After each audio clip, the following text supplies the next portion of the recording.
婚林酒好买，有一个火葬场，民众是真怨叹讲哦，拢爱排队爱等。婚林县政府拍算要来修改殡葬管理自治条例，放任殡仪馆甲学校、幼儿园、病院的距离。也毋过哦，一寡无共党派议员拢表示反对。民政处是强调讲，尊重县议会意见，会修正条例，搁再送议会审查。婚林县专案搞好一个火葬场，多年以来面临民众设施不足的问题，包括灵堂个别设场地使用，拢需要提早来排队。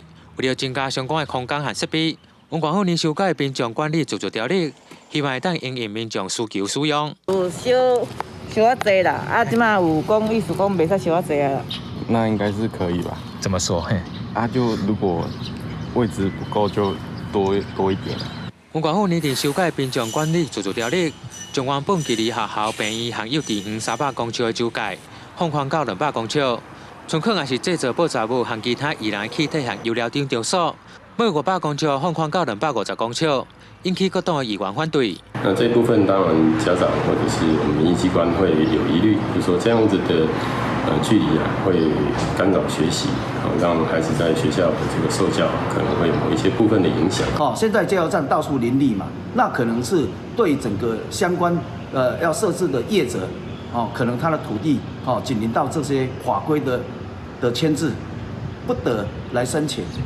对此，文管府民政处表示，尊重真侪议员意见指教，已经先抽回提案再来研议。民政处会虚心的接受。那我们当场也跟议会提出抽回那这个案目前已经抽回了，那后续我们会做续进的检讨改进。民政处表示，文县内因为当年殡葬设备不足，经过民众和业者反映，国加上近期定期会有议员提出，这届民政处再提出修正案，目前提为后会重新来修正，搁提请议会审议，继续用委员报道。